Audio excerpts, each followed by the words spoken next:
Graça e paz, meus amados, da parte de Deus, nosso Pai, de nosso Senhor e Salvador Jesus Cristo. Vamos mais uma vez estudar a Palavra de Deus, as Sagradas Escrituras.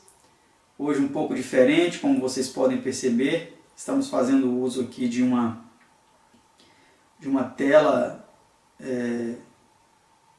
física e não virtual, como sempre temos colocado, porque é um estudo no qual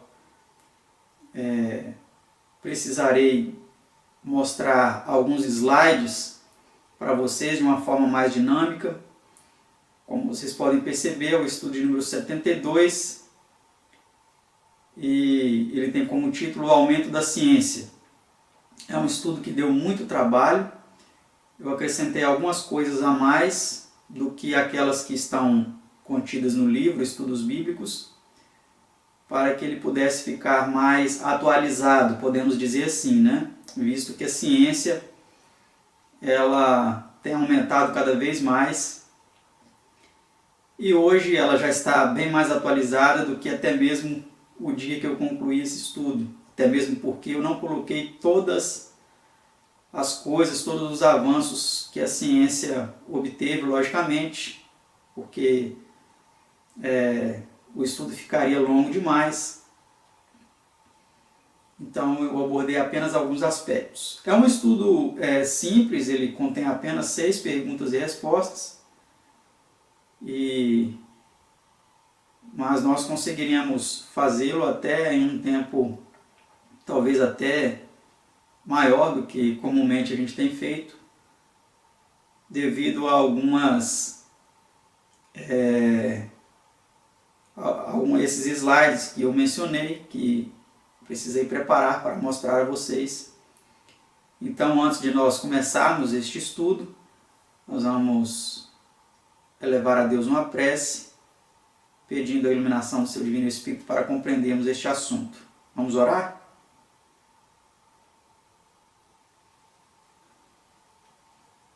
Pai Santo, Deus amado, Criador dos céus e da terra, louvado e engrandecido seja o teu nome por toda a eternidade, o nome do seu Filho unigênito, nosso Senhor e Salvador Jesus. Te agradecemos, Senhor, por mais uma oportunidade de estudar a tua palavra. Suplicamos, Senhor, que venha nos dar entendimento deste assunto, nos ajudar, Senhor, a compreender o tempo em que estamos vivendo, nos ajudar a nos preparar para aquele grande dia, quando o Senhor, seu Filho unigênito e os santos anjos vierem buscar os escolhidos. Que estejamos no meio deles, ó Pai. Abra nossa mente, o nosso entendimento. São bênçãos que nós te suplicamos em nome do seu amado Filho unigênito, nosso Senhor e Salvador Jesus. Amém.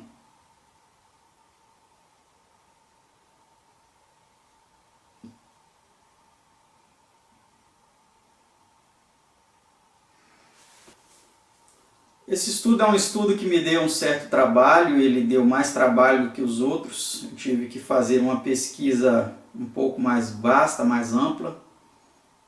E deu trabalho na pesquisa, deu trabalho no preparo dos slides, na edição das imagens. Para falar a verdade, quando eu estava preparando esses slides, e até mesmo pelo tema, né? Pelas coisas que eu pesquisei, muitas das quais eu nem coloquei no estudo, eu tive 3 noites de sono muito ruins, coisas que realmente me preocuparam, e algumas delas eu mostrarei a vocês nesse estudo, outras nem posso mostrar, de tão preocupantes que são, mas talvez muitos de vocês também já tem conhecimento dessas coisas. Então vamos para a primeira pergunta de nosso estudo, como você pode ver aí, que é a seguinte: de conformidade com as palavras do anjo a Daniel, quando poderia o mundo esperar por um aumento da ciência? Vamos ver o que o anjo disse a Daniel. Tu, porém, Daniel, encerra as palavras e sela o livro até o tempo do fim. Muitos correrão de uma parte para outra, e a ciência se multiplicará. Daniel 12, verso 4, na versão brasileira. Então, como vimos, o anjo ele disse a Daniel que as palavras deste livro, o livro de Daniel, aquelas profecias que foram concedidas a ele, deveriam ficar seladas até o tempo do fim. E ele disse também que muitos correriam de uma parte para outra. Vamos entender depois os pormenores dessas afirmações, né? E a ciência se multiplicará. Vamos entender o que isso tem a ver com o nosso estudo de hoje, um pouco mais adiante. Tá bom? Vamos para essa nota aí, nosso estudo, que diz o seguinte: as profecias de Daniel não deveriam ser seladas até ao fim, pois neste caso não haveria tempo nem para se desenvolver a ciência, nem para o uso do conhecimento assim obtido, mas até ao tempo do fim, que se refere a um breve período justamente antes do fim. Durante esse tempo, deveria haver um admirável aumento da ciência. Especialmente as profecias do livro de Daniel deveriam ser desvendadas, estudadas e compreendidas nesse tempo. Tá certo, meus amados? Então, não sei se vocês compreenderam, eu vou dizer aqui em poucas palavras. Essas profecias de Daniel, elas não deveriam ser seladas ou guardadas, né, sem o seu estudo, sem a sua compreensão, até o fim. Porque senão as pessoas não compreenderiam, mas até o tempo do fim, é um tempo específico, durante alguns anos, no fim dos tempos, no qual o estudo do livro de Daniel ele seria mais amplamente praticado e compreendido. Tá bom? Vamos para a próxima pergunta, pergunta 2. Até que tempo deveriam os santos ser perseguidos pelo poder romano? Alguns dos que são sábios cairão para os acrisolar, purificar e embranquecer até o tempo do fim, pois ainda será para o tempo determinado. Daniel 11, verso 35, na versão brasileira também. Temos aí um comentário. O tempo do fim, conforme é revelado por esse texto, foi desde então, nos dias de Daniel, um tempo determinado na mente divina. Isso não é estranho se aprendemos que nas Escrituras, tanto o juízo como o fim são designados como tempos determinados. Atos 17:31 e Daniel 8:19. O fim do período concedido a esta perseguição, em 1798, deveria assinalar o começo do tempo do fim. Ver página 209. Então, como nós já estudamos, o tempo do fim ele deveria começar em 1798, com o fim da perseguição papal dos 1260 anos, que terminaram neste ano, né? Próxima pergunta, pergunta 3. De acordo com a profecia, por quanto tempo deveria perseguir os santos o poder representado pela ponta pequena? Vamos ver durante quanto tempo ele perseguiria. E proferirá palavras contra o Altíssimo, e eles serão entregues na sua mão por um tempo e tempos e a metade de um tempo. Daniel 7:25. Vamos entender um pouco melhor o que significa isso no slide seguinte. Conforme se demonstrou no estudo O Reino e Obra do Anticristo, à página 205, tema 54, a expressão um tempo e tempos e metade de um tempo representa 1260 anos, que se estendem do período 533 a 538, ano Domini, tempo em que o imperador Justiniano reconheceu o Papa como cabeça de todas as igrejas e a bem-sucedida campanha contra o arianismo, ao tempo 1793 a 1798, quando, como resultado da Revolução Francesa, o poder papal recebeu a ferida mortal e o Papa foi levado em cativeiro. Isso então estabelece o começo do tempo do fim, em 1798. Até esse tempo, o livro de Daniel como um todo deveria estar selado.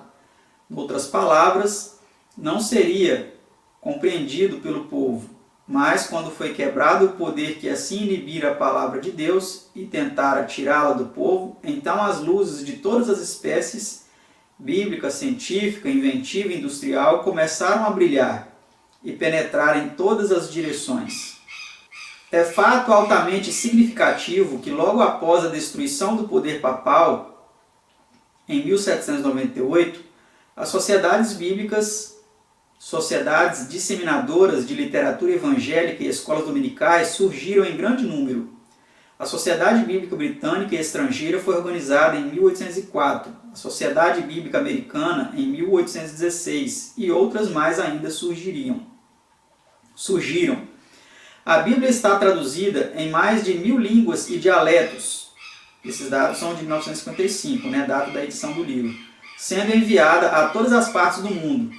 Antes desse tempo, o acesso à Bíblia era privilégio de comparativamente poucos. Hoje, a mais humilde pessoa pode possuí-la e tem tanta liberdade de lê-la como o mais elevado da terra. Há cerca de um século e meio não havia no mundo uma escola dominical sequer, sendo a primeira organizada por Robert Hicks em Gloucester, Inglaterra, em 1784. Existem agora centenas de milhares dessas escolas, com algumas dezenas de milhões de diretores, professores e alunos. Então vocês entenderam por que esse um tempo, tempos e metade de um tempo representam 1260 anos? Porque a palavra um tempo nas escrituras se referem a um ano. Quando é dita a expressão tempos, algumas traduções dizem 2 tempos, 1 tempo, 2 tempos e metade de um tempo. Então é 1 ano, mais 2 anos, mais meio ano, que dá 3 anos e meio. O ano judaico sendo contado de 360 dias, então dá um total de 1260 dias, 3 anos e meio. E cada dia em profecia bíblica representa um ano. Então ao todo contando 1260 anos, que foram de 538, ano então do início da supremacia papal, quando o imperador Justiniano então deu o status aí de supremacia ao bispo de Roma, e também com a finalização aí da destruição das 3 tribos arianas, dando início nesse período até o ano de 1798, quando o ano da ferida mortal, quando o Papa foi aprisionado, foi destituído de seus poderes e foi cessada então a supremacia deste poder perseguidor, tá certo?